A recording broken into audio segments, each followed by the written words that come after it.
வாழை harvesting stage முடியறதுக்கு முன்னாடி என்ன பண்ணிட்டீங்கன்னா ஒரு 6 மாதம் பிஃபோராகவே என்ன பண்ணிட்டீங்கன்னா இது மரம் பிளான்டேஷன் பண்ணிட்டீங்க. ஆமாம் சார். அப்படி பண்ணும்போது என்னன்னா இப்போ நீங்கள் வாழையை ஃபுல்லாக ஹார்வெஸ்ட் பண்ண உடனே இப்போ எல்லாமே ஒரு 6 மந்த் 8 மந்த் க்ரோத் பிளான் அளவுக்கு 8 ஃபீட் வரைக்கும் வந்துருச்சு ஹைட்டு. அப்போ நம்மளுக்கு இந்த 8 மாதம் மெயின்டெனன்ஸ் செலவு மிச்சம் தானே?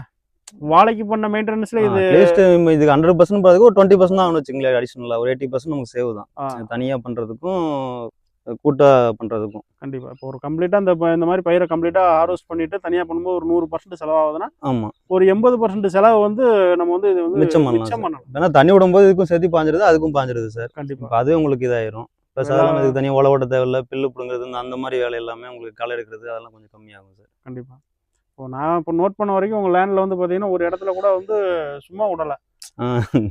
அது வந்து அதில் வந்து கரெக்டாக அந்த இப்போ மாட்டு தீவனம் இருக்குது, அதுக்கு ஒரு செப்பரேட் ஃபீல்டு. அப்புறம் வாழை இருக்குங்களா, அதுக்கு ஒரு வாழை அடுத்த ஒரு ஃபீல்டு. அடுத்து வந்து ஏன்னா இன்னைக்கு வந்து விவசாயத்தை பொறுத்த வரைக்கும் ஒரு பயிரை மட்டும் சாகுபடி செஞ்சு அதில் வந்து வருமானம் எடுத்து ஒரு விவசாயியால் வந்து வருமானம் பார்க்க முடியும்னா அது சாத்தியமே இல்லாததாக தான் இருக்குது. கண்டிப்பாக சார். இந்த மாதிரி மல்டிபிள் ஃபார்மிங் எல்லா விவசாயிகளும் பண்ணணும். இப்போ உங்களை மாதிரி வந்து பார்த்தீங்கன்னா இன்னைக்கு வந்து ஒரு மல்டிபிள் ஃபார்மிங் அப்படின்னா உங்களுடைய ஃபீல்டு வந்து ஒரு உதாரணமாக எடுத்துக்கலாம்.